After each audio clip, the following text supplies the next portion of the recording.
It's an ML Sports Take brought to you by Welch and Company Jewelers, Stanley Law Offices, and Elevate Fitness of Syracuse. Syracuse football, I think, rolls Holy Cross this weekend. But I got to tell you, folks, after last week against Stanford, a team that I thought Syracuse would roll by 3 touchdowns, every possible advantage, I don't know now. I think a lot of these games moving forward are wildly unpredictable, right? It's going to be ACC and conference play and rivals and BC and Pitt and road games and gauntlet of road games. And I think the schedule that everybody said was easy going into the year because no Clemson, no Notre Dame, no Florida State. Well, Florida State stinks. Clemson's a little bit down and Notre Dame's down. And the team that we saw against Georgia Tech for Syracuse now is a little bit different.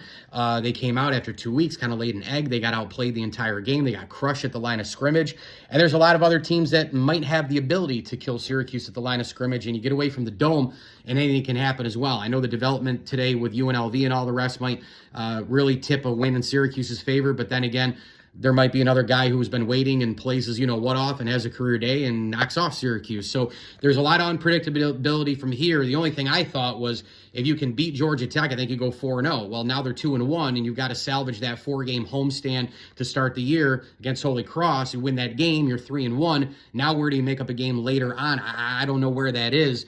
All I'm saying is all bets are off. I'm not saying it was a guarantee to beat Stanford, but it looked pretty good with the rest, the way they were playing, beating Georgia Tech. But maybe that bye week killed them. Sometimes it does do that. Hopefully they come out hungry and ready against Holy Cross. But again, that loss still is in that column. And where does Syracuse come up with another one to make up for it? Perhaps there's a couple of upsets to make up for it. And, I really think 8-4 would be a huge mark for Fran Brown this year. How do you get there now that you lost to Stanford? ML Sports Take is all brought to you by our great friend James Girolman of Coldwell Banker. Make sure you buy and sell a home today with James. He does a great job. And a big tip of the cap, thank you as well, to CNY Golf Shop in Range on Route 11 in Cicero, Mars Motors, Ken's Auto Detailing, and our great friends over at the Al and Angus Pub.